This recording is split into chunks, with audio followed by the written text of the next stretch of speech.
basi mambo vipi? Cyakoze ndi rutwitsi n'iki bimeze bite? Sibyo?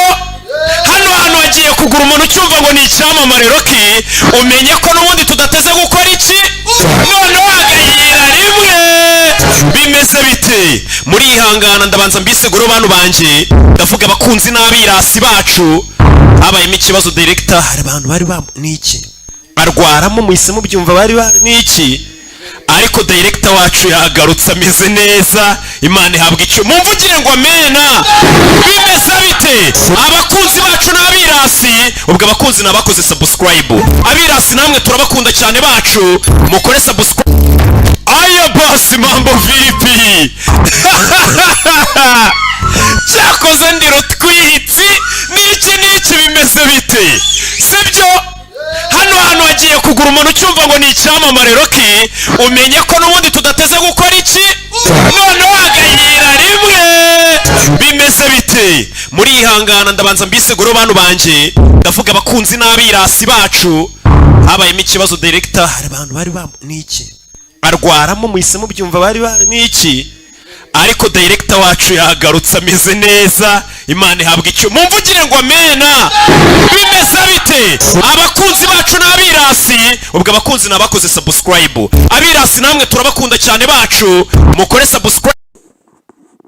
Ndabashuje mwe muri iki Mark muzwi izina rya Rocky, umunsi tugiye kuganiraho ndetse no kunyinjira mu gasobanuye. Niyo mbwira ngo wanze kandi subscribe kuri iyi channel yacu.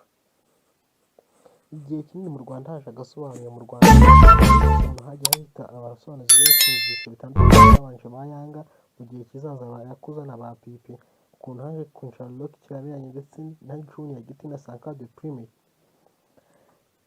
Bavuga ko Rocky kirabiranye ari umwana w'agasobanuye mu Rwanda.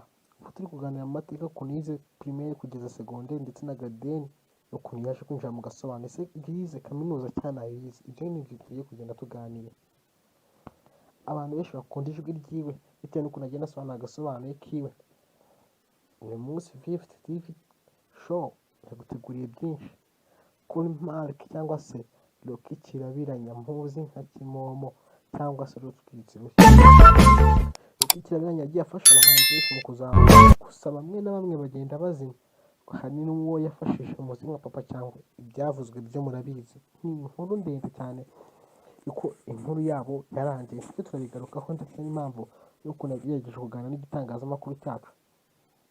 Uyu uri kumva Gatete Olivier ugiye kubana cyangwa se ugiye kugufasha gusobanukirwa ibintu byinshi.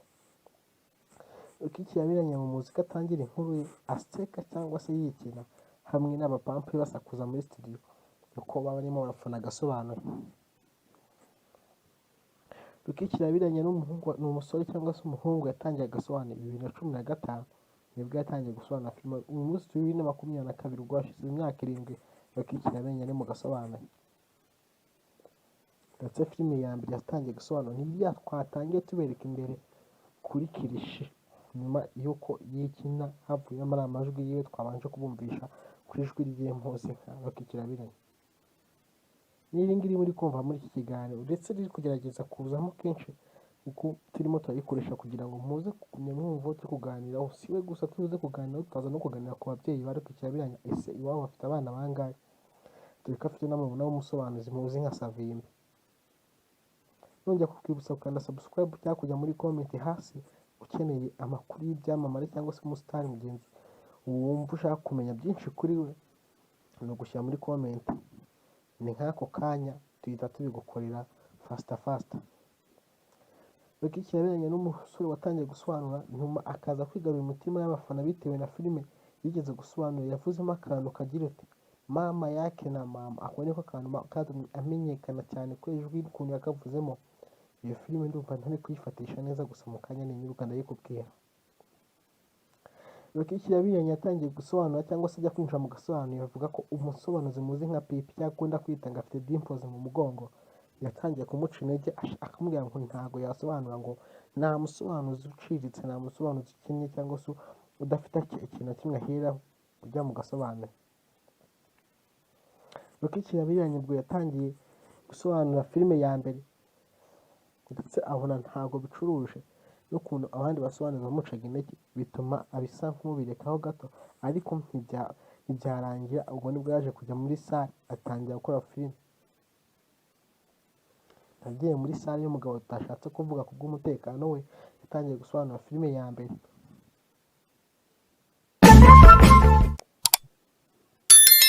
Bakishimanye bavuga ko umusore Microgen muzi nk'umupampe we ariwe muntu nanone batangiranye gusobanura, kuko uwo yari afite na sale, reka tunabivuge n'ubundi ni ukubamenera umuceri. Kunda kuvuga ngo niwe mukuru w'agasobanuye, kandi nawe mukuru w'icyicaro cy'agasobanuye mu Rwanda. Abantu benshi mu Rwanda hafi 65% bareba agasobanuye, ndetse abareba filime zidasobanuye baba ari ba bantu bize kandi bakunda filime z'ibifaransa. Uzarebe burya abantu bakunda kureba filime zidasobanuye ari abantu bize kera bavuga ibifaransa. Hari abantu bashobora kuba barize kandi nabo bareba filime idasobanuye bakumvira babihiye kubera amajwi y'abasobanuzi uyirimo n'ukuntu nyine babimenyereye. Hari n'ubwo hari n'abantu bajya gufatisha filime ku badice cyangwa se kuba twakwita nk'abadiskibana, bakaba batareba filime bakaba batareba abandi basobanuzi, kuko abo bandi basobanuzi baba bumva batabaryohera. Hanyuma benshi ahenshi nagiye numvisha benshi baka filime za Junior, muzi nka Junior Giti nyine hamwe na Rocky Kirabiranya. Aba basaza, aba bagabo hagati ya Rocky Kirabiranya ndetse na Junior Giti, buri wese yita umwami kandi akavuga ko ari nawe urenze. Ibi bintu iyo mubijyanyije ari babiri cyangwa se abantu iyo bageranyije ari babiri, umwe muri bo ntabwo abikunda. Ubwo Rocky akunda kuvuga ngo nta mwana ujyanye n'umwami, mugafata umuntu mungeranye nawe, ari njye nawe n'uyu nguyu ninde urenze. Nta Junior Giti nawe yaza akavuga gutyo. Gusa abantu bisa nkaho ari inshoberamahanga kumenya ngo Junior na Giti na Rocky Kirabiranya ubu ngubu ni uwuhe abanyarwanda bishimiye. Nese wowe wumva nawe wishimiye kurusha abandi, wowe wagize chance yo kureba ino video cyangwa kuyumva kugeza muri ino minota igezemo, andika hasi muri comment dukomeze kugenda tugenda. Urebye neza turabaha amajwi y'ukuntu bagiye buri wese n'ukuntu yagiye avuga ndetse n'ukuntu agiye atorwa hagati ya Rocky Kirabiranya na Junior Giti. Gusa uyu munsi turi kuganira kuri Mark, muzi nka tuzaganira kuri Junior, ukuntu nawe yatangiye kuyiriya gusobanura n'ukuntu yaje gufatwa, ndetse turaza no kubanyuriramo impamvu Sankade Premier asa nk'ukora agasobanuye ahagaritse, akaba ari murumuna wa Junior, akaba ari umwana wa gatatu iwabo. Nk'uko imbere habanza umukuru mu gasobanurira n'ubu abantu bavuga ati niwe mwami, yanga wakutangiye gusobanura agasobanuye muri 2002, wavutse muri icyo gihe afite imyaka 20. Agasobanuye abantu batangiye kumva ari ikintu kameze cyangwa se ari ugushakira ubwayo mu kigunda. Gusa ubu ngubu abagakora bameze neza cyane. Reka tubanze tunyarukire mu butunzi bwa Rocky Kirabiranya. Rocky Kirabiranya cyangwa se uwo twakwita nka Mark, ubu ngubu afite imodoka yagendamo, inzu abamo, ameze neza, ndetse afite abapampe kandi wese ahemba, sale ya filime. Muri make Rocky Entertainment niwe chairman cyangwa uyiyoboye, muri make ni yiwe. Rocky Kirabiranya yatangiye ubu ngubu n'imodoka ya gatatu amaze kugenda ahinduranya. Yatangiye bamusiriza ngo nta modoka afite, gusa batangiye bamusiriza ubu ngubu niho bayoboye baroje inyuma y'icyuma. Rocky Kirabiranya yatangiye gukora agasobanuye, noneho atangira kwemera abantu benshi cyane, bamwe bagiye bazamuka harimo abakinnyi ba filime. Reka duhere kuri Lucky Fire cyangwa se muzi nka Dusabimana Emmanuel w'umupfumu ukunda gusobanura filime agira uti ya Lucky Fire Dusabimana Emmanuel, nuko avuga yari kwamamaza filime ye. Ya filime mutegereje muri benshi yasohotse, irimo udukino tw'urukundo, nuko nawe asobanurira ibye. Dusabimana Emmanuel umuntu watumye yamamara cyangwa se akamenywa n'abantu benshi, Rocky Kirabiranya. Ubwo yatangiye kuririmba indirimbo, akaririmba indirimbo z'amacu z'ibikombe, akaririmba indirimbo z'urukundo, indirimbo zo ku mazi, ku beach ku mazi. Dusabimana mwakwita nka Lucky Fire. Uwa kabiri ni Generous 44, umuzi nk'uwo uzajya n'ikirego ku igare n'izindi nyinshi nawe yamufashije no kumwamamaza gusa abo basore ko bagiye bose afasha ubu ntitukibumva niyo mpamvu tutakibumva uwa gatatu yafashije n'umuzi nka Mukadafu burya Mukadafu nawe yafashijwe na Rocky ko yaporomotinga indirimbo ze mu mafilime byatumye Mukadafu amenyekana ndetse bivuga ko yari n'umupampe we ariko Mukadafu we akaba n'ubundi ari igihangange kuko yari umwarimu yarize muri na hit ndetse akaba ari n'umuntu wa mbere wari uzi gukora amakava umuzi nk'indirimbo ya Big Shark Man Zino Hot yayikorera ikava ayisubiramo iyo muzi nka Panda ayikorera ikava ndetse n'izindi nyinshi yagiye akora ntibitavuze ko yakoze kava ubu ngo bitabamushe ko indirimbo ziwe n'ubutokana subscribe nkomeza kugenda mabwira ngo mukande subscribe kuko urimo urabyumva neza niba ugomba kugikanda cyangwa se utagomba kugikanda icyapa cy'iyo bisobanura mu Kinyarwanda ngo ni ibikureba ni igatatu kiri kumva Rocky kiranyanya yageze ku rwego rwo gushinga website yiwe ndetse imwinjiza amafaranga abantu benshi bakoresha ku buryo website yiwe ikora nka bonoma wishyura amafaranga 5,000 buri kwezi yibaza niba ifashe miliyoni 5 z'abantu bagenda bareba filime buri cyumweru ugasanga buri muntu yagiye yishyura 5,000 ibaza ufashe miliyoni 5 ufata miliyoni 5 urangiza ukube n'5,000 fata miliyoni 5 z'abantu ukube n'5,000 umbwire amafaranga arimo my friend abagabo bafite amafaranga ariko ntibajya bapfa kubigaragaza cyangwa se ngo biyemere usanga muri filime za Rocky cyane yakunda gusobanura avuga ati niba uri umufana wanjye kabe nakenye imbere ya mobile money yanjye ibaze kwinjiza amafaranga ayo ngayo ukongeraho agasobanuro ukora mwenda mu live amapublicity ukora ndetse n'ibindi bihangano ugenda wamamaza promoting byose bigenda bikwishyura my friend gusanga abagabo bubatse amafaranga cyangwa se bubatse izina kandi burya baba barakize bakiri batoya harimo abamenye ibyo ngibyo batabishobora cyane kuri Rocky kirabiranya muzi nka Mark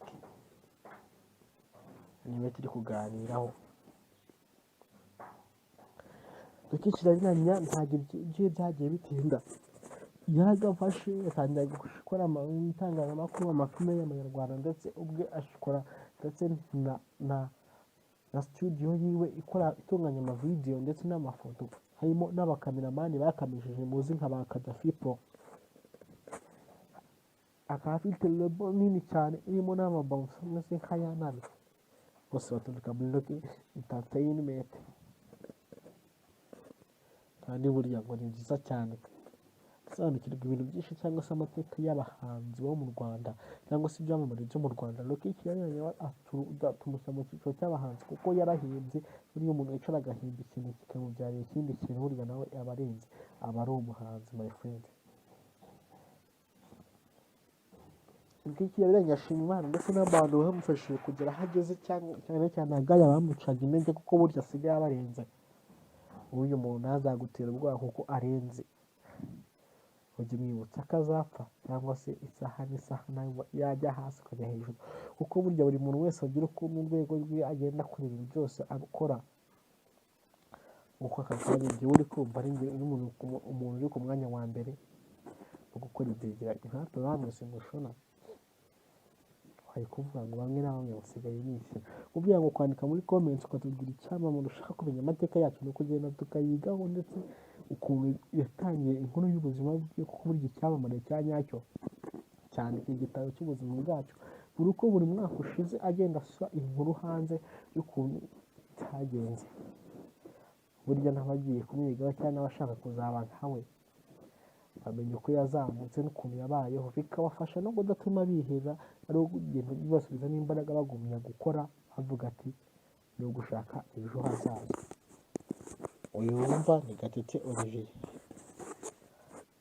turacyari kumwe mu kiganiro tumenya amakuru menshi uwo turacyari kuvuga kuri Mark cyangwa se uzwi nka Rocky kirabiranya Rocky kirabiranya avuga ko ari umurokore ubundi akavuga ko ari umusilamu ndetse byabumbuye ko nta n'idini nagira burya nta n'ubwo usibye ngo kwizera Imana byonyine ubundi akinyura akantu ke akarya pati akishima mu gihe cya nyacyo atagoranye.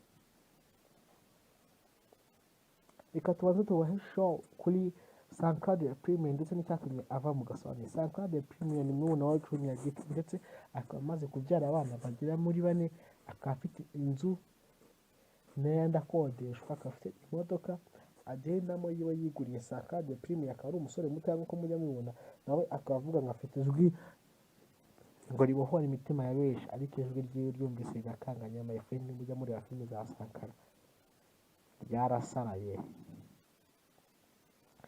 Sankara Premium akaba akora agasobanuye rimwe na rimwe iyo bishatse bikaba ko ari n'umu businessman, rimwe na rimwe yibereye mu kandi kazi ameze nk'umunyamakuru cyangwa se nk'umuhanzi muzi nka DJ Fair Peter. Burya nawe burya akazi ko agakora gake gake, burya afite nawe business akora. Sankara akora agafilime asobanura rimwe na rimwe iyo bimujemo nyine, gusa aba ari byiza cyane kubera kandi kazi bafite. So kuva mu mwuga kuko wamunaniye ahubwo arawushoboye ndetse nta cyane kugeza n'abana bakizamuka, ariko abikora gake gake. Niba muzi na filime za Sankara Premium abantu benshi barazikunda, ariko Sankara Premium mu gihe cyashize amuzi nk'umuntu uzi kubeshya cyane, kuko afata ibintu akabigereranya. Hashira umwanya wakurikirana filime neza ugasanga ibyo avuze si ibyo avuze mu kanya, ugasanga filime yose ni amayobera, inzira ari amayobera. Bisobanuye ngo Sankara burya yize nabi. Ibyo ngibyo ni inkuru zigenda zivugwa mu bafana. Njye ntabwo bimburana ngo uvuge ibintu bitavuzwe, kuko tuba dukeneye kumenya ukuri kwa nyako kandi uko dutekereza. Ushaka kumbaza ibindi bibazo jya hasi muri comment. Ndabaza abantu muri iyi video mukareba ko iyi minota ni bake cyane, kuko buri wese aba akunda ibintu biri hafi cyane cyangwa se ibintu bicikira kugira ngo akomeze aharye show, ariko ndakeka siko biri buze gukomeza kugenda, kuko turacyari kwa filime cyangwa se kumva ikiganiro nta kwita nka filime, kuko n'ubundi ibi biganiro by'abahungu ukuntu bazamutse ni amacenga. Twari turi kuvuga abana iwabo wa Rocky Kirabiranya bafite, iwabo bafite abana bageze muri 4, gusa bazwi ni Savimbi ndetse na Rocky Kirabiranya cyangwa se twakwita nka Kimamba, kandi bose bakora akazi kamwe agasobanuye, kandi bahora ku itangazamakuru cyangwa se kuri social media ku buryo buri muntu atayoberwa ngo uyu ni Savimbi cyangwa se uyu ni Rocky Kirabiranya. Ibyo ni ibintu bigomba kumvikana cyangwa se mu rwego rwo kumenyekana. Rocky Kirabiranya ni umuntu ufite abapampe baseza kurenza uko wabitekereza, kuko baje kugira n'ikibazo n'umunyamakuru mwakwita nkafata ku mavuta, baza kumusereza ngo afite umutwe umeze nka baro, cyane cyane Papa Cyangwe nyuma yo gutandukanya na Rocky Kirabiranya mu rwego rwo kugira ngo fata ku mavuta yitwikire na bya biganiro byiwe n'ubusesenguzi, ngo buryo bataba yahaye agaciro aba yatekereje ngo ni umuhimbyi. Burya byatumye agiranye ikibazo na Papa Cyangwe nyuma yo kumusesenguraho ngo Rocky Kirabiranya na Papa Cyangwe ngo ibiki n'ibiki byose n'iki n'iki, atajya kuvuga ibintu atazi, biza gutuma Papa Cyangwe amutuka ngo afite umutwe w'igitunguru, atuka umugabo umuruta. Ibyo bibaho cyane, usibye kuba banakora zira staff cyangwa se guterana igamba bakuri ukagira ngo ni beef, ariko ni mu rwego rwo kugira bahatwike. Mukomeze muryoherwe na show biz yo mu Rwanda no gutwikira n'abandi bahanze n'iki n'iki, kugeza no gutwikira indirimbo, ariko burya nta rwango ruba rurimo muri biriya bikorwa byabo. Uyu nguyu uri kumva ni Gatete Olivier, mubwira ngo ndashimira buri muntu wese twagiye tubana hano kubera dutangira ikiganiro kugeza ikiganiro tugisubitse. Ubutaha tuzaza kuri Rocky Joe, tuzaza sorry ntabwo tuzaza kuri Rocky, ubu tuvuye kuri Rocky Kirabiranya, ubutaha tuzaza kuri Junior Giti ndetse n'abandi basobanuzi tugenda tuganira. Nituva ku basobanuzi tugende ku bahanzi. Ngubu mvuye kuri Rocky Kirabiranya ngiye kujya ku muhanzi Bruce Melody. Ntuze gucika rero, bavumwe ngo kanda subscribe kugira ngo niya uploadinga nitubona icyo kiganiro kirakoze. Ubu nubwo tugiye kujya tugiye kuvuga Bruce Melody yatangiye akazi ke ko kuririmba ku munsi kugera ku munsi wa mbere kugeza ubu ngubu, ko byagenze, uko yinjije, uko yinjiza imitungo afite, nk'uko twabivuze aha ngaha kuri Rocky Kirabiranya. ntuze gucikwa rero niyo mpamvu mwe ukanda subscribe ugize icyo isi yo kureba video mwari guhumugisha shose nkomeza kugenda mbabwira ngo mukande subscribe kuko urimo urabyumva neza niba ugomba kugikanda uragikanda cyangwa se utagomba kugikanda it's up to you bisobanura mu kinyarwanda ngo ni ibikureba ni Gatete kiri kumva Lucky Kirabiranya yageze ku rwego rwo gushinga website yiwe ndetse imwinjiza amafaranga abantu benshi bakoresha ku buryo website yiwe ikora nka bonoma wishyura amafaranga 5,000 buri kwezi yibaza niba ifashe miliyoni 5 z'abantu bagenda bareba filime buri cyumweru ugasanga buri muntu yagiye yishyura 5,000 ibaza ufashe miliyoni 5 ufata miliyoni 5 urangiza ukube n'5,000 fata miliyoni 5 z'abantu ukube n'5,000 umbwire amafaranga arimo my friend abagabo bafite amafaranga ariko ntibajya bapfa kubigaragaza cyangwa se ngo biyemeye usanga muri filime za Lucky Kirabiranya akunda gusobanura avuga ati niba uri umufana wanjye kabe nakenye imenya ya mobile money yanjye ibaze kwinjiza amafaranga ayo ngayo ukongeraho agasobanuye ukora mwenda mu live amapublicity ukora ndetse n'ibindi bihangano ugenda wamamaza promoting byose bigenda bikwishyura my friend ugasanga abagabo bubatse amafaranga cyangwa se bubatse izina kandi burya baba barakize bakiri batoya harimo abamenye ibyo ngibyo batabishobora kiracyari kuri Lucky Kirabiranya muzi nka Mark niwe turi kuganiraho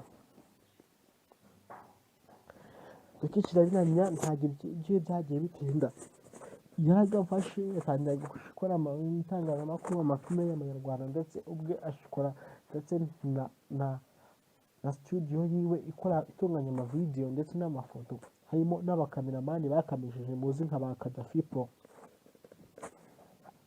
akaba afite lebo nini cyane irimo n'amabomba ndetse nk'ayanani bose baturuka muri Lucky Entertainment kandi burya ngo ni byiza cyane sobanukirwa ibintu byinshi cyangwa se amateka y'abahanzi bo mu Rwanda cyangwa se ibyamamare byo mu Rwanda Lucky Kirabiranya tumushyira mu cyiciro cy'abahanzi kuko yarahimbye buriya umuntu yicara agahimba ikintu kikamubyarira ikindi kintu burya nawe aba arenze aba ari umuhanzi my friend Lucky Kirabiranya ashima Imana ndetse n'abantu bamufashije kugera aho ageze cyane cyane agaya bamucaga intege kuko burya asigaye abarenze uyu muntu ntazagutera ubwoba kuko arenze ujye mwibutsa akazapfa cyangwa se isaha n'isaha nayo yajya hasi ukajya hejuru kuko burya buri muntu wese agira uko mu rwego rwe agenda akora ibintu byose akora uko akakanya igihe uri kumva ari umuntu uri ku mwanya wa mbere mu gukora ibyegeranye nkatwe bamwe singushona hari kuvuga ngo bamwe na bamwe basigaye nishyura ubwira ngo kwandika muri comments ukatubwira icyamamare ushaka kumenya amateka yacu no kugenda tukayigaho ndetse ukuntu yatangiye inkuru y'ubuzima bwe kuko burya icyamamare cya nyacyo cyane iki gitabo cy'ubuzima bwacu buri uko buri mwaka ushize agenda asa inkuru hanze y'ukuntu cyagenze burya n'abagiye kumwigaho cyangwa abashaka kuzaba nkawe bamenya uko yazamutse n'ukuntu yabayeho bikabafasha no kudatuma biheza ari ugenda bibasubizamo imbaraga bagumya gukora bavuga ati ni ugushaka ejo hazaza uyu wumva ni Gatete Olivier turacyari kumwe mu kiganiro tumenya amakuru benshi uwo turacyari kuvuga kuri Mark cyangwa se uzwi nka Lucky Kirabiranya Lucky Kirabiranya avuga ko ari umurokore ubundi akavuga ko ari umusilamu ndetse byavumbuye ko nta n'idini agira burya nta n'ubwo usibye ngo kwizera Imana byonyine ubundi akinywera akantu ke akarya pati akishima mu gihe cya nyacyo atagoranye reka tubaze tubahe show kuri Sankade Premium ndetse n'icyatumye ava mu gasobanuro Sankade Premium ni mwana wa Junior Giti ndetse akaba amaze kubyara abana bagera muri 4 akaba afite inzu n'ayandi akodeshwa akaba afite imodoka agendamo yiwe yiguriye Sankade Premium akaba ari umusore muto nk'uko mujya mubibona nawe akavuga ngo afite ijwi ngo ribohora imitima ya benshi ariko ijwi ryiwe ryumvise rigakanganya my friend mujya muri filime za Sankara ryarasaraye Sankade Premium akaba akora agasobanuye rimwe na rimwe iyo bishatse bikaba ko ari no mu businessman rimwe na rimwe yibereye mu kandi kazi ameze nk'umunyamakuru cyangwa se nk'umuhanzi muzi nka DJ Faya Peter, burya nawe burya akazi ko agakora gake gake, burya afite nawe bizinesi akora.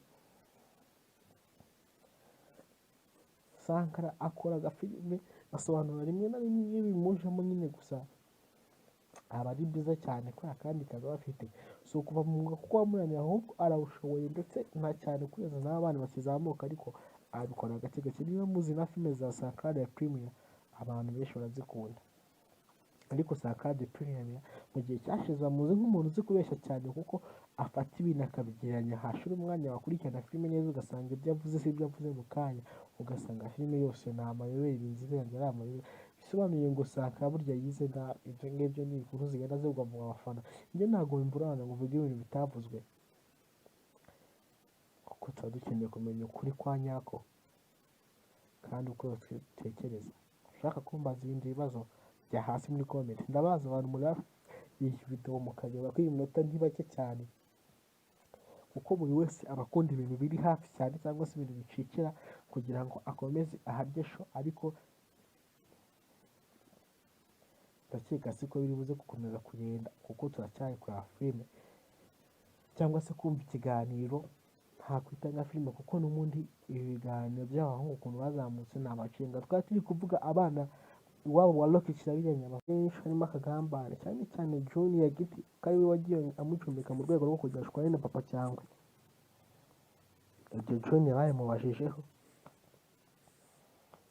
ndetse hagati ya Junior na The Choice Live cyangwa se nk'ikinyamakuru cya Kisibo TV nabo baza kujyana beef mu rwego rwo kwanga no kongera kuba bamutunga kamera cyangwa se mikrofone zabo, kubera icyo kibazo cya hagati ya Junior na Rock Kirabiranya ndetse na Papa Cyangwe. Ari operation yise ubugambanyi mu kinyarwanda, mbivuze gutyo kugira benshi mugerageze kubyumva, ntabwo nabivuga mu gifaransa nanjye ntacyo nzi. Bikiri kumva Negative Review, cyari kuganira kuri Mark cyangwa se Rock Kirabiranya. Ibi ngibi ndi kubabwira nabyize superieur, aka ni akazi kanjye nigiye kaminuza na graduatinga. N'ubihakanye nzagenda ubwenge ukakubwira ibirenze ibi ngibi ndi kukubwira. Iyi nguyu ni Negative Review mukiri kumva, turacyari kuganira kuri Rock Kirabiranya cyangwa se Mark. Hashize imyaka 7 Rock Kirabiranya yatangiye gusobanura agasobanuye ko mu Rwanda, ndetse afata filime ziri mu Gihinde, Icyongereza, Igifaransa, Igiswahili, Icyesipanyolo, Igitaliyani, ndetse filime muri Philippines, filime zose cyangwa se ururimi rwose wakwita ko ruri hanze rwo hanze y'u Rwanda, akazisobanura akazishyira mu Kinyarwanda, ndetse ukagerageza kumva byinshi. Rock Kirabiranya akaba amaze gusobanura amasari agera mu 9 hose agenda akora amafaranga. Ayo masari tugiye kugenda tubabwira. Iya mbere hano kuri Credo Huye, iya kabiri Ikinyinya muri hoteli yaho, iya gatatu mu mujyi w'i Musanze kawaga kari hoteli cyangwa se amasari 9, iya kane yagarutse Huye ahantu bita kuri Galileo Hotel, iya gatanu ni mu mujyi hagati imbere y'abantu i Kigali, mu mujyi hagati imbere y'abantu i Kigali. Iya kane ni ahantu bita i Rusizi, iya gatandatu ni ahantu bita Rusizi, iya karindwi ni ku Gisenyi ku mazi ahantu yagiye gukora live, ndetse yitwaje n'abanyamakuru bagiye bamuri inyuma benshi cyane, harimo Yago, harimo Nine, harimo uwo bita Philipita cyangwa se umuzi nka Jado Bagti n'abandi benshi cyane. Twari tugeze ku ya munani. Iya munani ntabwo ari mu Rwanda, ni mu gihugu cyo mu Burundi, aho yagiye gukora live mu mujyi waho mukuru nakwita nka Bujumbura. Niho agasobanuye ka Rock Kirabiranya ka munani kabiri, ndetse aka 9 nako yakoreye ahantu bita i Munyinya imbere y'abantu hagati, ariko kwinjira byabaga nta mafaranga kandi yabyitabirwaga n'abantu benshi. Nanjye uri kumva aka kanya nabaga nagiyeyo. nanjye ndi umufana mukuru. Turacyakomeje ikiganiro, turi kuganira kuri Rock Kirabiranya, umunsi uzwi nka Marike, uzwi ku izina rya Rock Kirabiranya. Aho ngaho twari tubanyuye mu masale yagiye asobanuraho agafilime k'u Rwanda, cyangwa se filime zituruka hanze ariko akazishyira mu gihugu mu kirimi cy'u Rwanda. Abantu benshi hirya no hino ku maposita bamupositinze, kandi kuko ngo ni umuntu ufite ijwi ariko ukunda gushyiramo ubuntu bw'uburyarya, ufite amatara menshi cyane kandi agenda aryoheye abantu, kuko Rock Kirabiranya usibye n'abaturage basanzwe n'abayobozi bamwe na bamwe baramureba. Aka kanya mu majwi yakusanyijwe mu bihembo byinshi byagiye bitangwa, Rock Kirabiranya tubona ko ari umusobanuzi wa kabiri ufite ibihembo byinshi. Uwa mbere ari Junior Giti, ariko urebye amajwi y'ukuntu batorwa bigenda ari hasi hejuru, bigenda hasi ari hejuru hese. Murabizi mu gihe ibihembo biheruka gutangwa The Choice Live, Rock Kirabiranya ndetse yatwaye igikombe birangira gihaye na Papa Cyangwe, kuko yagitwariye rimwe na Juno Kizigenza muzi nka Rutwitsi. Icyo gikombe bavuga ko Rock yagitwaye, Juno Kizigenza atwaye cyari icya Papa Cyangwe, gusa siko byagenze kuko Juno Kizigenza yaracyegukanye kandi ngo yari yagikoreye. Uyu mwumva ni Gatete Olivier guturuka kuri 5th TV show. Kugira ngo kandaho subscribe dukomeze gukurikirana amakuru y'ibyamamare hanze hirya no hino mu Rwanda, gospel, secular ndetse n'ibindi byinshi, ababyinnyi traditionnel ndetse na modern. Uguhaye amakuru ni Gatete Olivier wabyigiye muri kaminuza, akagaraduwetinga akambara imyenda ariko guha amakuru yizewe. Niba ukeneye ibirenze ibi ngibi wumva atari ibyo, genda ubwiranye ukabigusobanurira. Cya kivugo cyane gikomeza kugenda mbabwira, biba byatuvunye cyane gufata amakuru nk'aya tukagenda tukayakusanya kugira tuze tuyabagezeho 100% afite ubuziranenge, ku buryo n'uwo turi kuvugaho nta kibazo byamugiraho. Ariko ugasanga nkawe muri anyuma subscribe urimo urayinyima nkandi ngo uzayirye mu birayi. Nta kibazo, mwibutsa ko twese tuzapfa n'ubundi nta myaka 100. Wa mugani wa Junior Giti, nubwo iyo terme nayo yanzwe, nta myaka 100 ni imvugo y'ibyihebe. Nta Gikwe ni imvugo y'ibyihebe. Rero yose ni amatreme yagiye azanwa n'abasobanuzi. Aka kanya tugikoresha kandi aturimo. Bakunda kuvuga ngo basanze ibintu local bya international, niyo ni terme ya Rock Kirabiranya turimo turaganiraho, uzwi nka Marike cyangwa se Kimomo, Kibaruma, Kibahana n'ayandi mazina menshi yagenda yita y'uduhimbano. Rock Kirabiranya yatangiye kuvuga ko yatangiye kureba filime za Junior Giti ndetse na Sankara The Premier ndetse na Yanga akiga muri segonderi. Ariko tukibaza ati se ni gute Rock Kirabiranya yatangiye kumva filime za Sankara The Premier kandi Rock Kirabiranya yatanze Sankara gusobanura filime? Aho rwose ni ikinyoma cyambaye ikariso. Sankara The Premier yaje nyuma ya Rock Kirabiranya uko bagiye bakurikirana,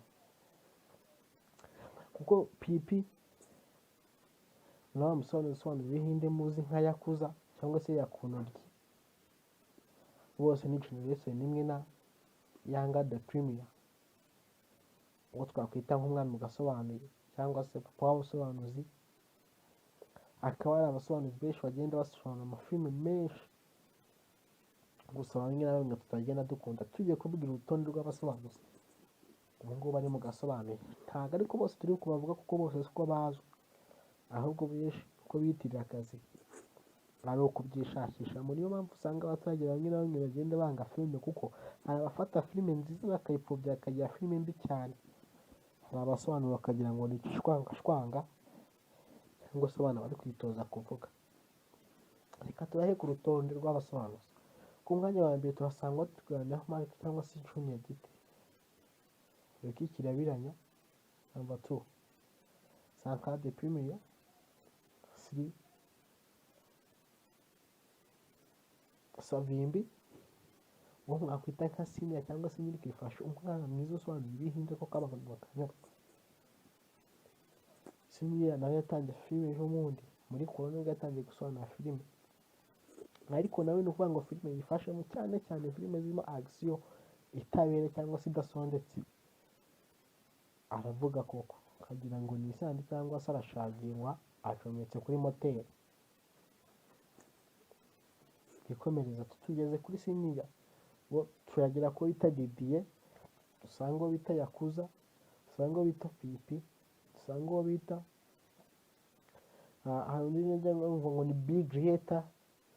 N'abasobanuzi ni benshi, hari abitwa ba Fred, aho harimo uwitwa Fred noneho usobanura nk'ikiguryi wagira ngo ndabivuze umuceri ndawumeneye, mujye musobanura ibyo mwize. Nawe niba umuntu ugenda uranyuza ati ntabwo uzi gusobanura rwose, izo ni comment nari ndi gusoma hano mu bafana bagiye banyandikira kugira ngo tujye tubabwiza ukuri kugira bajye baduha ibintu byiza, kuko nibyo tuba dukeneye, gufata umwanya wacu tukaza tukabareba. Ntabwo ariko tuba dukeneye cyangwa se tuba twabuze ibyo tuvuga. Uyu kumva ni Gatete Olivier, gutika kuri Fifth TV show mwira ukanda subscribe, nta gihombo kirimo.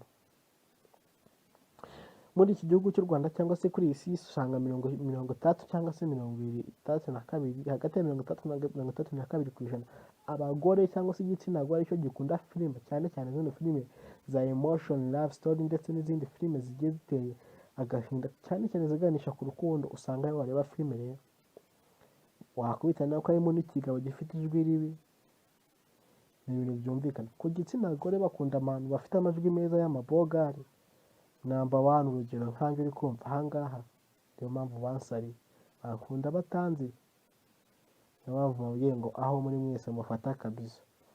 Uyu wumva ni Gatete Olivier, gutuga kuri Show TV kugira ngo kanda subscribe kuri no channel kugira ngo ukomeze wumve ibintu byinshi tugiye tugacyari kuganira kuri Marike cyangwa se movie nka Loki, Kirabiranya, Kimombo, Kibaruma n'ayandi mazina menshi bagiye bamwita. Loki Kirabiranya yakomeje gukora filime ndetse akora amakampani atarashinga Loki Entertainment. Ubu twasubiye mu gikorwa no kumukura Loki Kirabiranya yazamutse, agenda akora amakampani menshi. Ntabwo tugenda tuvuga amazina yayo mu rwego rwo kugira tutayamamaza kuko na n'ubu aracyakora, ari nayo ari kuzamura abasobanuzi bandi bumvaga, harimo ba big creator, harimo ba senior, harimo abo ngabo ngo ba Fred ndetse n'abandi benshi cyane barimo baragenda biga agasobanura. Yakomeje kugenda akora amakampani, amafilime akigera kurisha ku masede, akazishyira kuri CD akazicuruza bataramenya imbuga nkoranyambaga. Loki Kirabiranya yavuze ko yakoze nk'imyaka igera muri 3 ubwo yatangiye kumenyekana, agatangiye kwikorera agashinga Loki Entertainment ndetse agatangira no gukora ubwe, kugeza ko ubu ngubu ageze ku rwego rushimishije cyane, cyangwa se rutuma arenze ageze ku mwanya noneho abajyanye n'abandi ba star barenze, kandi ibintu tundi bituma abona n'akantu kagaragara. Afite website yitwa agasobanuye.com cyangwa se agasobanuye.com. Hari igihe usanga hano bagiye kuvuga ngo ni agasobanuye.com, oya ni agasobanuye.com cyangwa ngavuga agasobanuye.com. ya don't cyangwa se don't ni akadomo kajya hagati y'agasobanuye na com.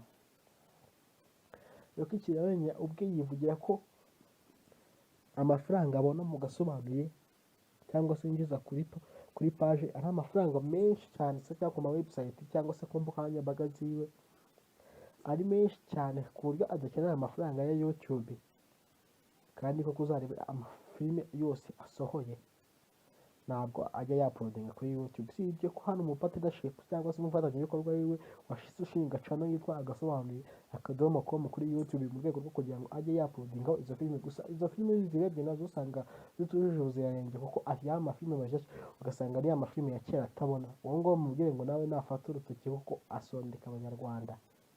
Ibyiza byose wabisanga ahangaha kuri Fifth TV, ugasiga umwanya ukandika show ndetse ugakanda subscribe. Hariho ikirangantego cya 50 kugira ngo nudakanda subscribe ahangaha nta n'ahandi hantu uzayikanda, amaboko nashaka azaveho. Abantu benshi bamaze kumenya ubwenge ku buryo batajya kuryama batarareba kuri ino channel, kuko iyi channel ni y'ubwenge wallahi. Ubu ngubu uri kumva nyiri kubabwira ni Gatete Olivier guturuka kuri iyi channel, uri kumva ibiganiro byinshi kugira ngo amakuru y'abasitari bose ndetse yaba ari abasitari bapfuye abariho benshi cyane urasanga ahangaha kuri ino YouTube channel.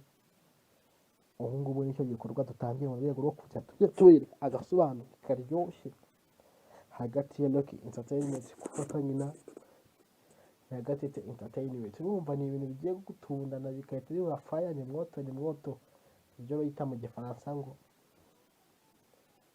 Imana ihimbazwe.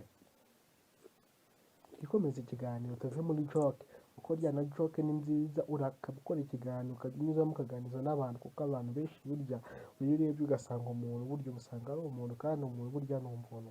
Urebye neza rero wazasanga abantu burya ari danje. Abantu ni abantu my friend. Iyo nguyu ukumva ni Gatete nkanjye wabyigiye gukora ibiganiro cyangwa gukurikirana amateka, byamvunye cyane ku buryo ntiyo kureba umuntu bazi ikintu ugasanga umuntu ari kugosoza ibyo ashatse, burya ntuzamurenganye kuko burya ni umuntu kandi burya ni umuntu my friend. Umuntu ahinduka nk'agaca, agahinduka nk'ikirere, kandi burya wabivuze neza, umunyarwanda yavuze neza ati umuntu ni mugari, inyamaswa yabwiye indi ati jya utinya umuntu, kuko burya umuntu ikintu cyose avuze yagishyira mu kuri. Umuntu ngo wavumbuye indabyo zaka inyamaswa zibyita. Niyo mpamvu nkubwira ngo umuntu ni umuntu. Twisuye mu kiganiro kuri Mark cyangwa se uwo muzi nka Rock Kirabiranya, turi kuganiraho uyu munsi kugira ngo tumenye byinshi kuri we. Uyu nguyu ukiri kumva ni Gatete Olivier guturuka kuri 50. Aya boss mambo vipi? Cyakoze ndi rutwitsi n'iki bimeze bite? Sibyo? Hano wagiye kugura umuntu ucyumva ngo ni icyamamare Rocky, umenye ko n'ubundi tudateze gukora iki, none wagayira rimwe. Bimeze bite? Muri ihangana ndabanza mbiseguro bantu banje, ndavuga abakunzi n'abirasi bacu. Habayemo ikibazo director, hari abantu bari niki barwaramo muhise mubyumva bari niki, ariko director wacu yagarutse ameze neza. Imana ihabwa icyo mumvugire ngo amena. Bimeze bite abakunzi bacu n'abirasi? Ubwo abakunzi nabakoze subscribe, abirasi namwe turabakunda cyane bacu, mukore subscribe. Aya boss mambo vipi? Cyakoze ndi rutwitsi n'iki bimeze bite? Sibyo? Hano wagiye kugura umuntu ucyumva ngo ni icyamamare Rocky, umenye ko n'ubundi tudateze gukora iki, none wagayira rimwe. Bimeze bite? Muri ihangana ndabanza mbiseguro bantu banje, ndavuga abakunzi n'abirasi bacu. Habayemo ikibazo director, hari abantu bari niki barwaramo muhise mubyumva bari niki, ariko director wacu yagarutse ameze neza. Imana ihabwa icyo mumvugire ngo amena. Bimeze bite abakunzi bacu n'abirasi? Ubwo abakunzi nabakoze subscribe, abirasi namwe turabakunda cyane bacu, mukore subscribe. Ndabashuje muri iki Mark muzwi izina rya Rocky. Umunsi tugiye kuganiraho ndetse no kuninjira mu gasobanuro. Niyo mpamvu mbwira ngo wanze kandi subscribe kuri iyi channel yacu. Igihe kinini mu Rwanda haje agasobanuye mu Rwanda, hajya hita abasobanuzi benshi mu byiciro bitandukanye, babanje ba Yanga, mu gihe kizaza bayakuza na ba Pipi, ukuntu haje kunshara Rock Kirabiranya ndetse na Junior Giti na Sanka de Prime. Bavuga ko Rock Kirabiranya ari umwana w'agasobanuye mu Rwanda. Turi kuganira mu mateka ukuntu yize primaire kugeza secondaire ndetse na garden, ukuntu yaje kwinjira mu gasobanuye, se yize kaminuza cyane ayize. Ibyo ni ibyo tugiye kugenda tuganira. Abantu benshi bakunda ijwi ryiwe bitewe n'ukuntu agenda asobanura agasobanuye kiwe. Uyu munsi 50 TV show yaguteguriye byinshi kuri Mark cyangwa se Rock Kirabiranya, muzi nka Kimomo cyangwa se Rutwitsi. Rock Kirabiranya yagiye afasha abahanzi benshi mu kuzamuka, gusa bamwe na bamwe bagenda bazima hari n'uwo yafashije muzi nka papa cyangwa ibyavuzwe byo murabizi. Ni inkuru ndende cyane yuko inkuru yabo yarangiye, tujye turabigarukaho ndetse n'impamvu y'ukuntu yagerageje kuganira n'igitangazamakuru cyacu. Uyu uri kumva Gatete Olivier ugiye kubana cyangwa se ugiye kugufasha gusobanukirwa ibintu byinshi. Iki kirabiranya mu muzika atangira inkuru ye aseka cyangwa se yikina hamwe n'abapampe basakuza muri studio uko baba barimo barafana agasobanuye. Ruki kirabiranya ni umusore cyangwa se umuhungu yatangiye agasobanura 2015 nibwo yatangiye gusobanura filime. Uyu munsi 2022 ubwo hashize imyaka 7 Ruki kirabiranya ari mu gasobanuro. Ndetse filime ya mbere yatangiye gusobanura n'ibya twatangiye tubereka imbere kuri kirishi, nyuma y'uko yikina havuyemo ari amajwi yiwe twabanje kubumvisha ku ijwi ry'impuzi nka Ruki kirabiranya. N'iri ngiri muri kumva muri iki kiganiro ndetse riri kugerageza kuzamo kenshi kuko turimo turayikoresha kugira ngo muze kumenya mwumva turi kuganiraho. Si we gusa tuze kuganiraho, tutaza no kuganira ku babyeyi ba Ruki kirabiranya. Ese iwabo bafite abana bangahe? Dore ko afite n'amabona w'umusobanuzi muzi nka Savimbi. Nongera kukwibutsa gukanda subscribe cyangwa kujya muri comment hasi ukeneye amakuru y'ibyamamare cyangwa se umusitari mugenzi wumva ushaka kumenya byinshi kuri we, ni ugushyira muri comment. Ni nk'ako kanya tuhita tubigukorera fasta. Ruki kirabiranya n'umusore watangiye gusobanura nyuma akaza kwigarurira umutima y'abafana bitewe na filime yigeze gusobanura. Yavuzemo akantu kagira uti mama yake na mama. Ako niko kantu katumye amenyekana cyane ko ijwi ukuntu yakavuzemo. Iyo filime ndumva ntari kuyifatisha neza, gusa mu kanya ninyiruka ndayikubwira. Ruki kirabiranya yatangiye gusobanura cyangwa se ajya kwinjira mu gasobanuro avuga ko umusobanuzi muzi nka Pipi cyangwa akunda kwita ngo afite dimples mu mugongo yatangiye kumuca intege, akamubwira ngo ntabwo yasobanura, ngo nta musobanuzi uciriritse, nta musobanuzi ukennye cyangwa se udafite ikintu na kimwe aheraho ujya mu gasobanuro. Ruki kirabiranya ubwo yatangiye gusobanura filime ya mbere ndetse abona ntabwo bicuruje n'ukuntu abandi basobanuza bamucaga intege, bituma abisa nk'ubirekaho gato, ariko ntibyarangira. Ubwo nibwo yaje kujya muri sale atangira gukora filime. Yagiye muri sale y'umugabo tutashatse kuvuga ku bw'umutekano we, yatangiye gusobanura filime ya mbere.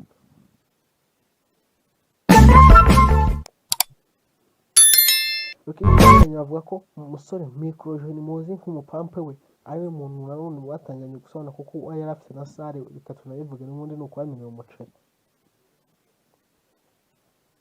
Akunda kuvuga ngo niwe mukuru w'agasobanuye kandi nawe mukuru w'icyicaro cy'agasobanuye mu Rwanda. Abantu benshi mu Rwanda hafi 65% bareba agasobanuye, ndetse abareba filime zidasobanuye baba ari ba bantu bize kandi bakunda filime z'ibifaransa. Uzarebe burya abantu bakunda kureba filime zidasobanuye abantu bize kera bavuga ibifaransa. Hari abantu bashobora kuba barize kandi nabo bareba filime idasobanuye bakumvira babihiye kubera amajwi y'abasobanuzi uyirimo n'ukuntu nyine babimenyereye. Hari n'ubwo hari n'abantu bajya gufatisha filime ku badice cyangwa se kuba twakwita nk'abadiskibana, bakaba batareba filime bakaba batareba abandi basobanuzi kuko abo bandi basobanuzi baba bumva batabaryohera. Hakabamo benshi nakunze ahenshi nagiye namwumvisha benshi baka filime za Junior muzi nka Junior Giti nyine hamwe na Ruki kirabiranya. Aba basaza, aba bagabo hagati ya Ruki kirabiranya ndetse na Junior Giti, buri wese yita umwami kandi akavuga ko ari nawe urenze. Ibi bintu iyo mubijyanyije ari babiri cyangwa se abantu iyo bagereranyije ari babiri, umwe muri bo ntabwo abikunda. Ubwo Ruki akunda kuvuga ngo nta mwana ujyanye n'umwami, mugafata umuntu mungeranye nawe ari njye nawe n'uyu nguyu ninde urenze. Nta Junior Giti nawe yaza akavuga gutyo. Gusa abantu bisa nk'aho ari inshoberamahanga kumenya ngo Junior na Giti na Ruki kirabiranya ubu ngubu ni uwuhe abanyarwanda bishimiye. Nese wowe wumva nawe wishimiye kurusha abandi, wowe wagize chance yo kureba ino video cyangwa kuyumva kugeza muri ino minota igezemo, andika hasi muri comment dukomeze kugenda tugenda. Urebye neza turabaha amajwi y'ukuntu bagiye buri wese n'ukuntu yagiye avuga ndetse n'ukuntu yagiye atorwa hagati ya Ruki kirabiranya na Junior Giti. Gusa uyu munsi turi kuganira kuri Mark muzi nka tuzaganira kuri Junior ukuntu nawe yatangiye kujya gusobanura n'ukuntu yaje gufatwa, ndetse turaza no kuboneramo impamvu Sankara Premier asa nk'ukora agasobanuye ahagaritse, akaba ari murumuna wa Junior, akaba ari umwana wa gatatu iwabo, nk'uko imbere habanza umukuru mu gasobanurira n'ubu abantu bavuga ati kimwe mwami yanga wakutangiye gusobanura agasobanuye muri 2002, wavutse muri icyo gihe afite imyaka 20. Agasobanuye abantu batangiye kumva ari ikintu kamaze cyangwa se ari ugushakira ubwayo mu kigunda, gusa ubu ngubu abagakora bameze neza cyane. Reka tubanze tunyarukire mu butunzi bwa Rock Kirabiranya.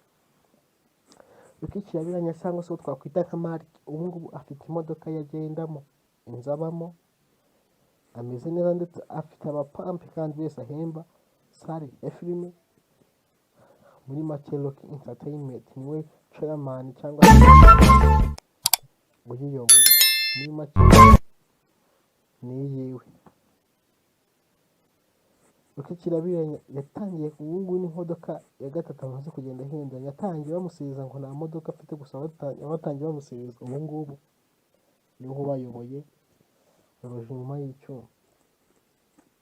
Rock Kirabiranya yatangiye gukora agasobanuye, noneho atangira kwemera abantu benshi cyane bamwe bagiye bazamuka, harimo abakinnyi ba filime. Reka duhere kuri Lucky Fire cyangwa se muzi nka Dusabimana Emmanuel w'umupfumu ukunda gusobanura filime agira uti ya Lucky Fire Dusabimana Emmanuel, nuko avuga yari kwamamaza filime ye, ya filime utegereje muri benshi yasohotse, irimo udukino tw'urukundo, nuko nawe asobanura ibye. Dusabimana Emmanuel umuntu watumye yamamara cyangwa se akamenywa n'abantu benshi. Rock Kirabiranya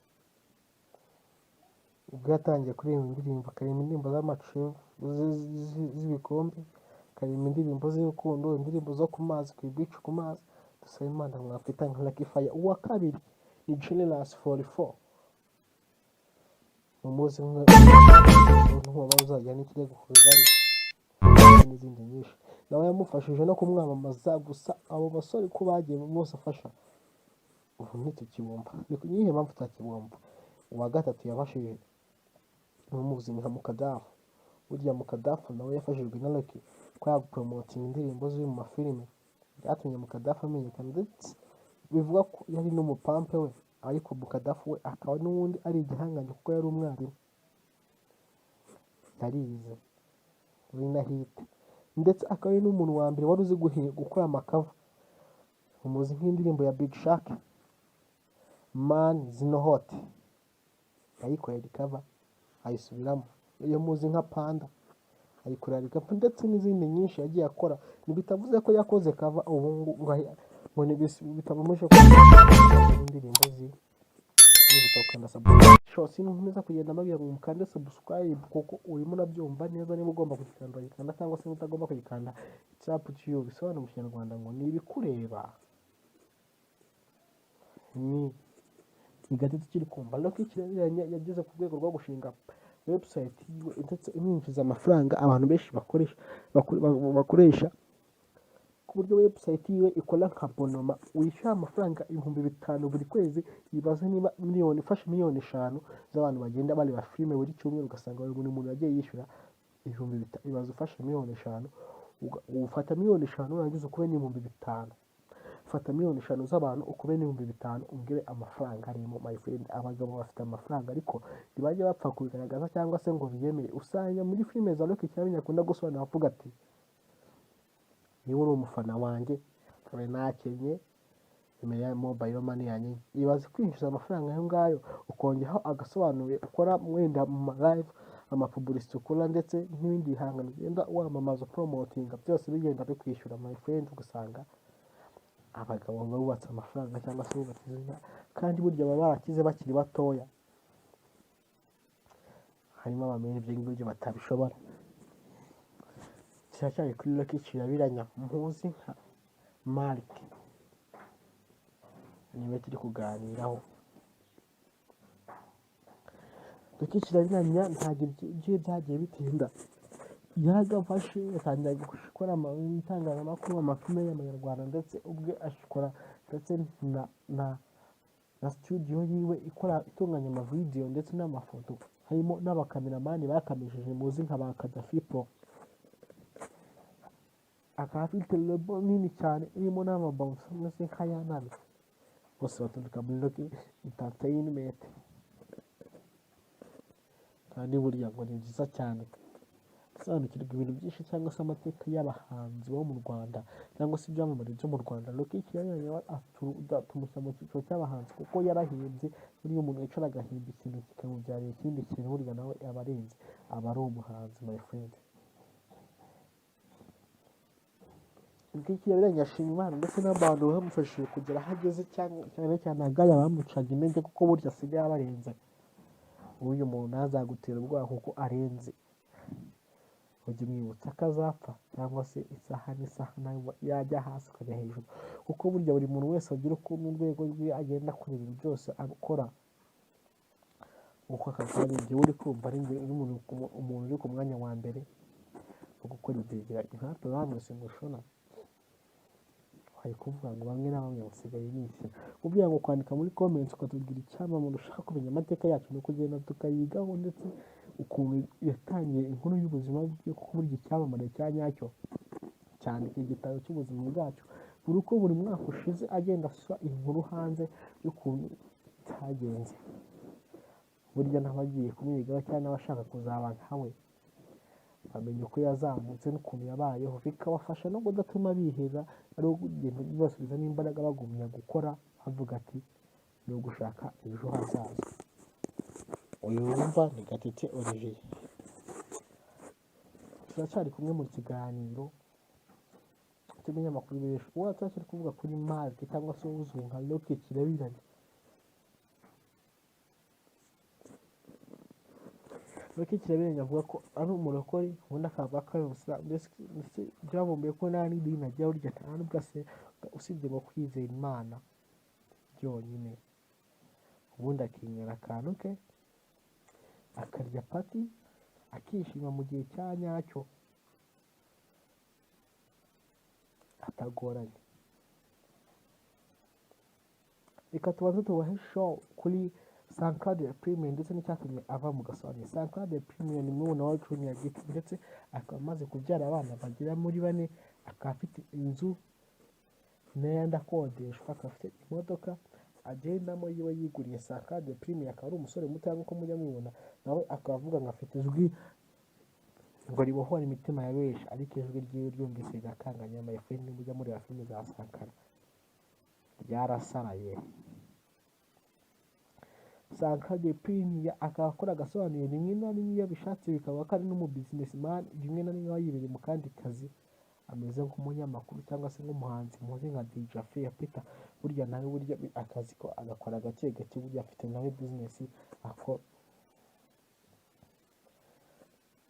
Sankara akora agafilime gasobanura rimwe na rimwe iyo bimujemo nyine, gusa aba ari byiza cyane kubera kandi kazi bafite si ukuva mu mwuga kuko wamuraniye, ahubwo arawushoboye ndetse nta cyane kugeza n'abana bakizamuka, ariko abikora gake gake. Niba muzi na filime za Sankara Premium abantu benshi barazikunda, ariko Sankara Premium mu gihe cyashize bamuzi nk'umuntu uzi kubeshya cyane, kuko afata ibintu akabigereranya, hashira umwanya wakurikirana filime neza ugasanga ibyo avuze si ibyo avuze mu kanya, ugasanga filime yose ni amayobera, ibintu birangira ari amayobera. Bisobanuye ngo Sankara burya yize nabi. Ibyo ngibyo ni inkuru zigenda zivugwa mu bafana. Njye ntabwo mburana ngo uvuge ibintu bitavuzwe, kuko tuba dukeneye kumenya ukuri kwa nyako kandi uko dutekereza. Ushaka kumbaza ibindi bibazo jya hasi muri comment. Ndabaza abantu muri iyi video mukagera ko iyi minota ndi bake cyane, kuko buri wese aba akunda ibintu biri hafi cyane cyangwa se ibintu bicikira kugira ngo akomeze aharye show, ariko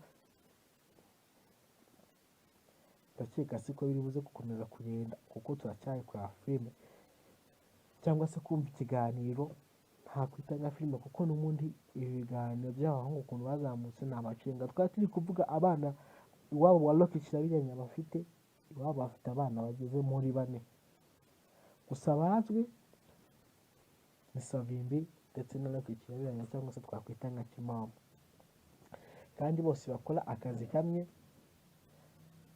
agasobanuye, kandi